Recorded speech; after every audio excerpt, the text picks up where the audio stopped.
Have you planned and created your content? Now, we touched on a little bit of this in number one, but we put this one in specifically simply because this is where another pitfall happens for a lot of clients. And Ariel touched on it a little bit where she said, oh, look, if there's an event coming up and then, you have to plan ahead to do these things.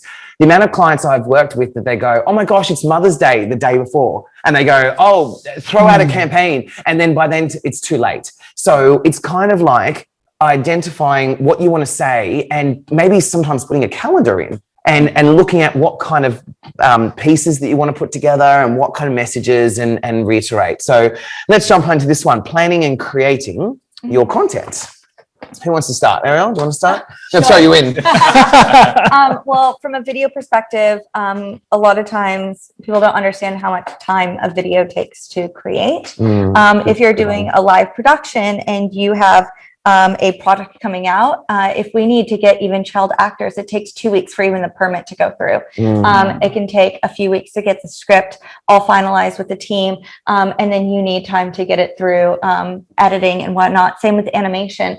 So when you actually properly plan, and it can be expensive. So if you properly plan, that means when someone's going out to get that content, or an amazing content writer is coming out to write all your all your content, you can say, oh, we actually need these other things too. Let's all get it at the same time. And you can actually be properly prepared for Mother's Day, for this launch, for the long weekend, if your products has something to do with more holiday or travel or whatnot.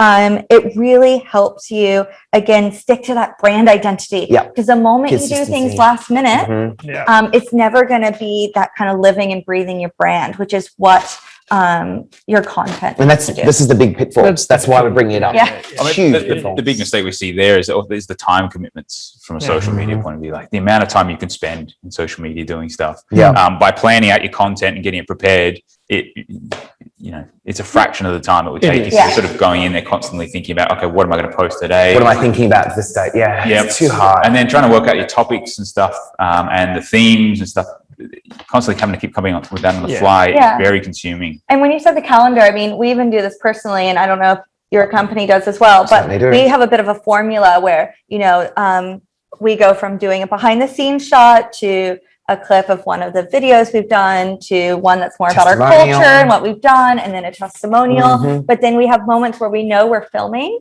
and we have those in the calendar and we say, right, let's be ready to discuss this on the day. So for you, that would be your product launch or your services or anything that's big that's happening in your company, an event. But everything else can be pretty formulaic, but it's still new and it's still fresh to your clients. But for you, it's taking out some of that stress, and you can pre-plan it and you can have it all ready to go. Well, the problem is I think, the problem I think with this issue is we underestimate the intuitive nature of our customers. Right. So they look, as a business, we go, oh, we're just pumping out content, right? But they look at your brand holistically and they look at all your touch points and they often will go, wow, this brand is like all over so confusing. Right? And people just don't have the patience for it. Like think about how many options they have every day. So when you plan ahead, I think you nailed it, Chris. Yeah. If you do that, if you just pump out content, they see confusing. That you're just pumping out content. Yeah. Right? There's no thought to it. It's not joined up. There isn't pieces to the puzzle. The story's not consistent. The brand identity usually lacks.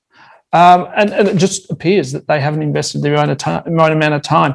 They've actually made the error of investing more time. Because when you try and do these things piecemeal, it takes you a lot more time than just sitting down, planning it out, saying, right, we're going to do, and look, we would recommend you're doing at least 2 months out. So that you're bringing together all aspects of the story.